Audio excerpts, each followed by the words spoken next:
The Pikmin games are very unique.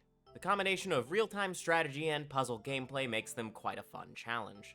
But I've never beaten one. In fact, if you've clicked on this video, you probably know more about the series than I do. And yes, that includes you, little Timmy. Since Pikmin 4 is coming out, I decided I should at least beat one Pikmin game before I try out the newest one. Obviously, the best thing to do in a situation like this is to speedrun Pikmin 1. To spice things up for your viewing pleasure, I haven't looked up the route or any guides. Starting the run, I was fairly confident in my abilities to say the least. Man, what's your game plan going into this? How you gonna play? Optimally. After landing, I immediately go find the Onion to discover this planet's vile wildlife, and learn the lesson that slavery can solve all your problems. The impact site is pretty easy. There's no time limit or enemies, and you're free to gather as many Pikmin as possible, lulling me into a false sense of security that would later prove fatal. I land my ship on day 2 in the Forest of Hope, and my landing site is blocked in, so the first thing I do is destroy the wall, keeping me trapped with my army of red Pikmin. More of this planet's beautiful wildlife populates the other side of the wall, the perfect feeding stock for my mindless abominations. The bulborbs are easy enough to deal with, but they reveal my true enemy for the rest of this playthrough, the camera. This issue is relatively minor right now, and I learn how to deal with it pretty soon, but this won't be the last time it rears its ugly head. With the fauna gone, I retrieve my second ship part and destroy another wall blocking my path to the yellow onion. Before activating it, I kill all the threats in the area, then let the yellow Pikmin engorge their corpses, burgeoning the numbers of my horrid army further. Yellow Pikmin have a couple unique abilities. They can be thrown much higher than their red and blue counterparts, and they can also carry bomb rocks. I use the explosives in question to detonate another wall, clearing up yet more space for later. The next few days go pretty similarly. Kill things, feed their lifeless bodies to my army of an invasive species, use my now bigger army to carry ship parts back to my ship, wash, rinse, repeat. I also occasionally find nectar, which I use to make my army stronger. I remember there being a pretty difficult fight in this area, so I make sure I stockpile as many red Pikmin as possible, since these little monsters are my only source of reliably killing things before they kill everything I care about.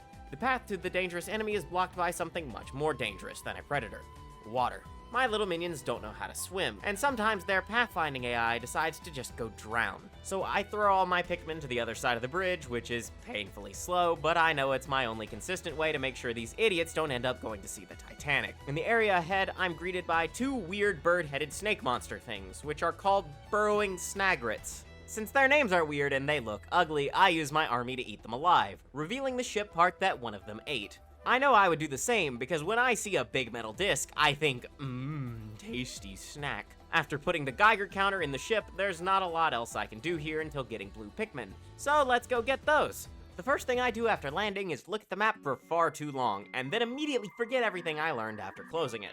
There are lots of walls in the area that can only be destroyed with my favorite thing: explosions. So I spend most of the day trying to find bomb rocks to speed up travel in the following days.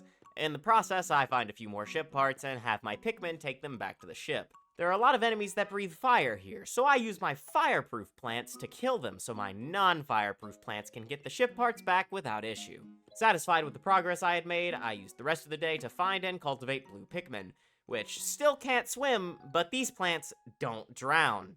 Very useful. Soon I find bomb rocks in 2 separate locations. One location looked as if only blue Pikmin could get to it at first, so I tried to get blue Pikmin to carry the bomb rocks. Silly me for assuming the creatures with opposable thumbs could hold things. I leave and come back with yellow Pikmin, who I brought far too many of, which makes getting them back to a usable location take much longer than necessary. Before you ask, no, I do not learn my lesson the next time I come to get bomb rocks.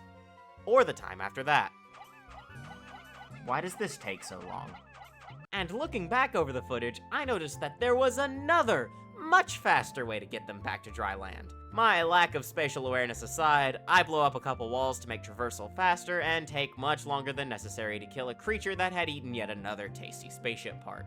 There's yet another ship part just sitting in the water, which I'm sure hasn't damaged it at all. However, I get psychologically damaged by Wollywogs completely devastating my blue Pikmin population, forcing me to regroup and come back for the part later. The fiery blowhogs have repopulated the area, and for some reason I didn't think it was a good idea to kill them with red Pikmin before sending my blue Pikmin to go get the ship part. As my blue Pikmin are walking past and are about to get incinerated, I think quick and just start punching the thing to death. No, no, no, no, no, no, no!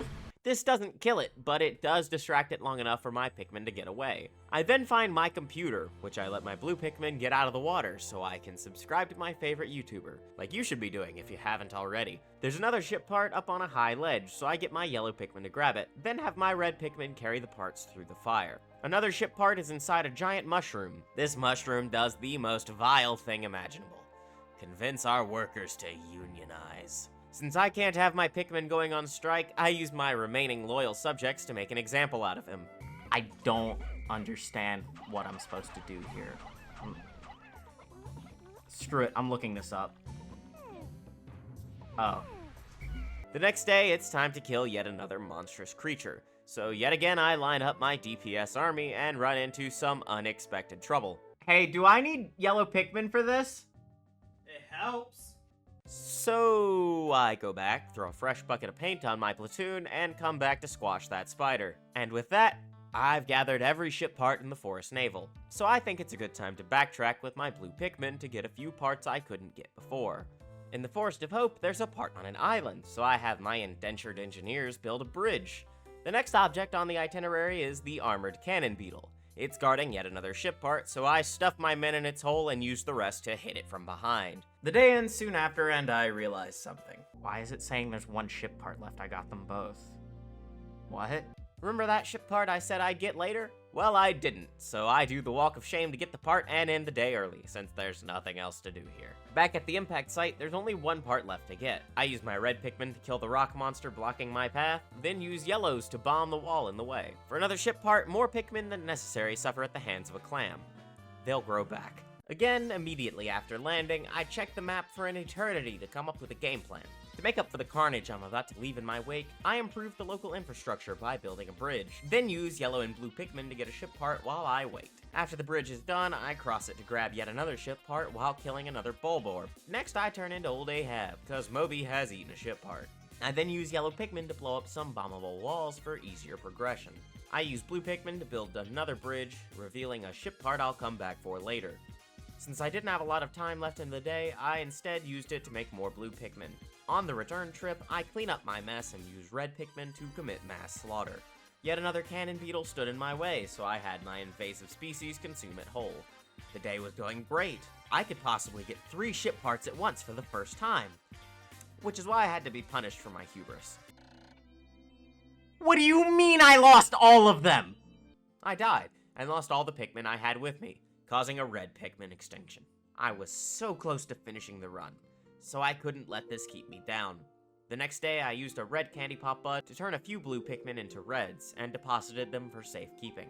The next few days, I used my Pikmin to gather the remaining ship parts, which were very easy to obtain. Since my red Pikmin population was dangerously low, and I knew a hard fight was coming up, I used the next day to force them to breed at the impact site.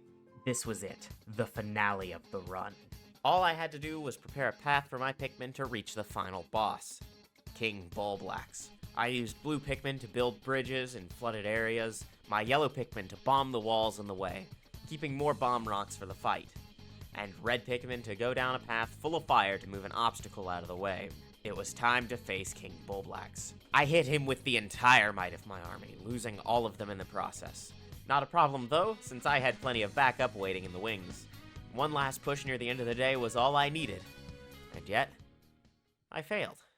Time ran out, and I was forced to retreat with nearly all of my Pikmin of all types destroyed. The next 2 days I spent repopulating at the impact site and Forest of Hope. I wouldn't have another chance to beat King Bulblax, so I had to make it count. I made sure at least some of my Pikmin had flowered, then returned to the site of the final trial. With no prep work left to do, I would have much more time to kill this behemoth. I used yellow Pikmin with far more bomb rocks than last time to weaken him at the start, then used my remaining reds to slowly whittle away at his health. When the leaping phase began, I was completely disoriented.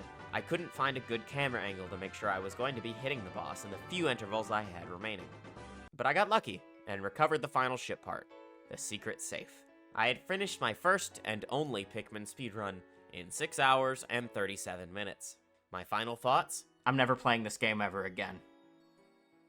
I'd like to apologize if my voice sounded a little strange. I'm just getting over getting sick, but I wanted to get this video out because I really enjoyed making it. If you enjoyed watching it, like and subscribe, please. I'd mean a lot.